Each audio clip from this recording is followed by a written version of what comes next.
Hello, my name is Sean Turlington. I am a senior in the creative writing program at Missouri State University, and I'm going to be presenting my paper, Somnambulism, A Nightmare We Still Have, on Somnambulism by Charles Brockden Brown.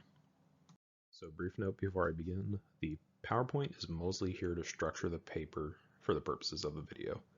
And what I mean by that is that the points I'm going to have on these slides don't add anything to what I'm saying necessarily, but they're going to allow you to preview what I'm going to say so you can listen for it if the point seems interesting to you, or if after the video you want to go back and listen to parts that you found interesting before commenting on them.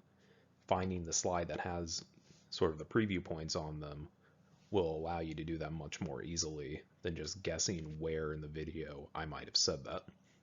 And what this also means is that you don't have to pay attention to the PowerPoint if you don't want to. So if you just want to focus on listening to it, then feel free to just tune out the PowerPoint. So with the formatter out of the way, I will now formally begin my presentation over Somnambulism by Charles Brockden Brown. I am going to go into a small overview of the events of the story, just to catch people up if they haven't read it. However, if you would like to read the story before listening to the presentation, it's very short. I'm pretty sure you can find it online. So I would almost recommend that just because I do enjoy the story personally. But my overview should be enough to understand what I'm getting at in this presentation. So to start out, we get this story from the point of view of a narrator who is obsessed over this woman, Miss Davis, and he thinks he's in love with her and that she must to some degree love him. Although, as a reader, we can tell she really doesn't, and that's why her and her father are leaving. However, what the narrator does is he's constantly warning them about some presumably, like, to him, crazy person out in the woods who, while sleeping, will go around and do mischievous things. Now, he sort of mentions that none of these things have really been dangerous thus far, but he has a feeling that they're going to be if they leave. So he's constantly trying to get Miss Davis and her father to stay, mostly for his own goals, but that's his reasoning for it. But they do leave, and as they're leaving, they are attacked by this person. And the end of this is that Miss Davis is wounded. She dies the next morning. Through this entire attack, though, we get very stark details from the narrator about what happened. But the narrator, including to his own vision, he wasn't there. It's just sort of, well, I imagine it must have been like this. But the details do stark for that, and by reading between the lines, you can tell that's really not the case. It's that the narrator is the one that did this. The narrator was the sleepwalker, the somnambulant. And so there's many places you can go with that to call it a nightmare.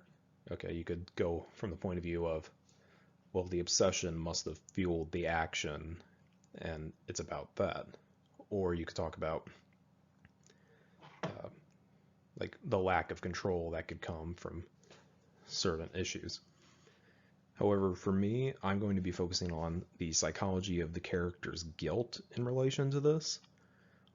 And what I mean by that is whether the character has any guilt, has any active knowledge of the fact that he's the one that caused this. And in the end, what does that mean sort of for us as readers, especially as American readers, and why I would say this is an American nightmare coming out of somnambulism. To start, I'm going to establish the baseline psychology of our narrator, at least through my perception. The reason I do this is because if you have a baseline of who you perceive the character to be, and then later on in a story, more information is presented that changes that baseline, you can balance between the two and see, okay, how much of this new information is maybe the result of circumstance, or how much of it might be a lie, how much of it is authentic, or perhaps the baseline itself was inauthentic and you have to revolutionize your baseline to match that new information. Now, finding a baseline in somnambulism can be difficult because the narrator tells the whole story. Everything we get, even about what his own thoughts were, is skewed by what the narrator is thinking in the post telling the story. Now, as a result, I've chosen to use what we get out of him at the beginning of the story, which is, for me, everything before the actual killing. I choose this because it's the first look we get at this narrator, and it's also the time where he has the most composure about what's going to happen. And to start with this, I have this quote from near the beginning. "I am unable to explain why I conceived this journey to be attended with uncommon danger." Now, this is interesting because as a reader who's gone through the story, or for you as a listener who got the short explanation, we know that he is the one that does the killing. So we would assume that he's knowledgeable to what happens, that the killing would have been a conscious effort. But if we take this as honesty for the start, and that he is unable to explain why he had these feelings, then he didn't know. So we can at least say the killing wasn't necessarily premeditated or of his conscious mind, it was an unconscious effort of sleepwalking. And further on with this, we have the second quote: "All men are, at times, influenced by inexplicable sentiments. Ideas haunt them despite all their efforts to discard them." And that compounds on the first quote. If he's being haunted by these inexplicable sentiments, as he says, and they're sort of becoming this baggage on him that he doesn't know why they're there, and he can't explain why they're there, as the first quote would say, he can absolve himself of that guilt. Furthermore, since he presumably doesn't know what he's going to do, he's not premeditating it, and he's not consciously thinking about that he's going to do it. It's all the result of these sentiments that are clinging onto him. And if we presume that's all honesty, then what we have is a narrator who, through no fault of his own, goes out and does these things, and it's all this subconscious psychological trauma that's driving it. Now, for my own reading, that baseline is far too simple and, to some degree, frankly, too nice of a way of putting it. To say that he is simply a person with a relatively good heart who happens to be haunted by this subconscious that has just finally broken over into something horrendous is a bit too simple for me. As a result, I have a few quotes here that form my modification on the baseline. To start, we have that he recalled every circumstance of the road. Now, the purpose of this is twofold.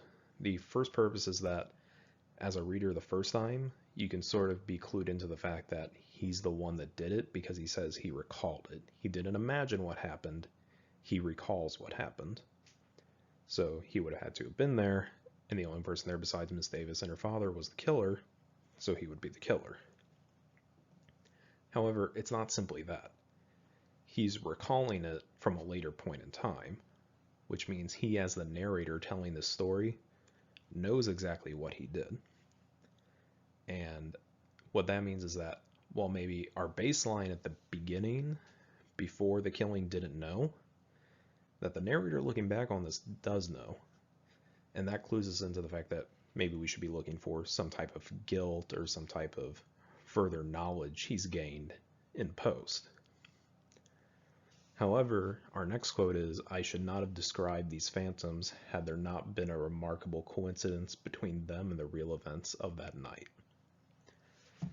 Now, knowing that he's recalling the events and therefore is conscious of what happened, this is now a lie. It's not the honesty we might have assumed from the first portion of the narration, because here he's saying that there's a remarkable coincidence between them and the real events.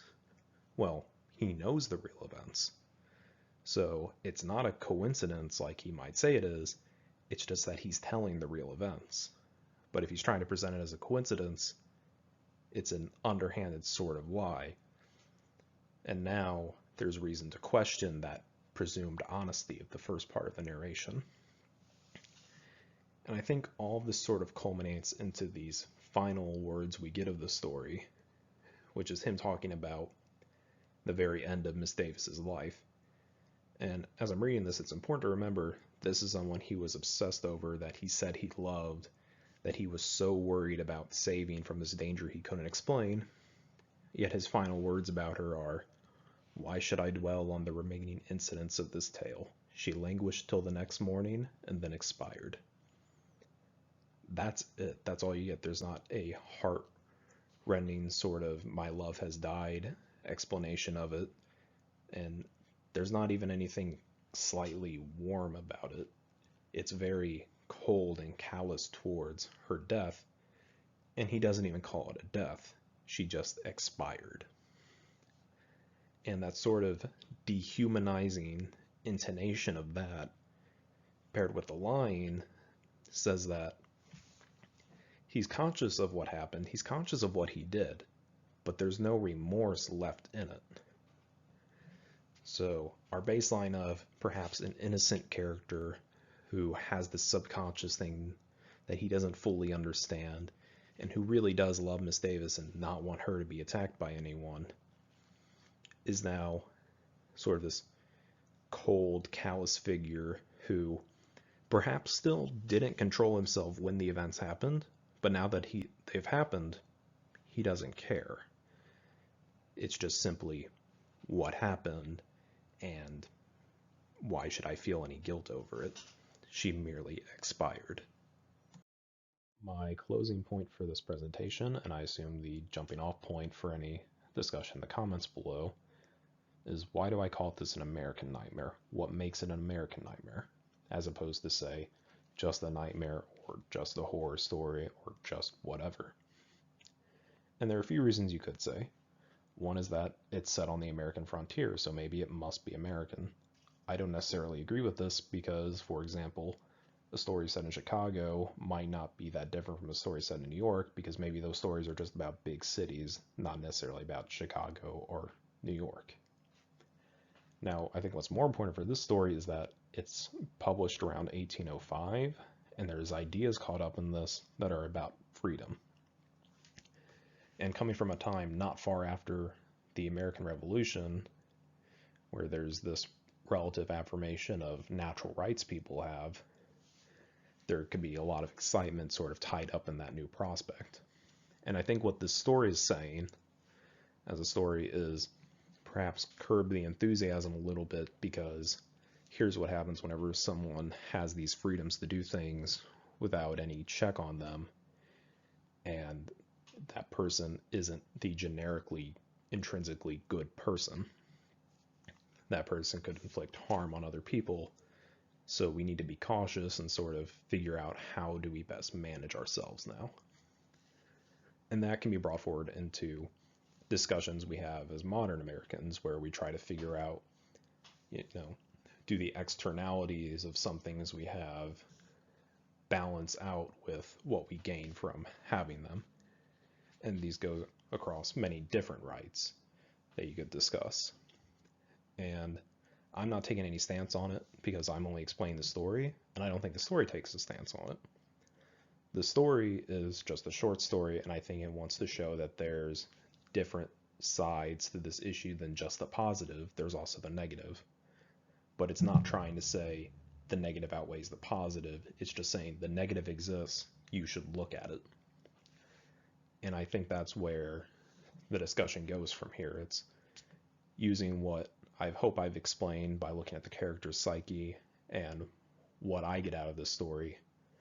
Perhaps then the discussion can go forward and say, based off of what we see here in this explanation of the bad, does it balance out? And I think it's a very interesting discussion to have. I would go deeper into it, but I only have so much time. So thank you again for listening, and I hope you enjoyed.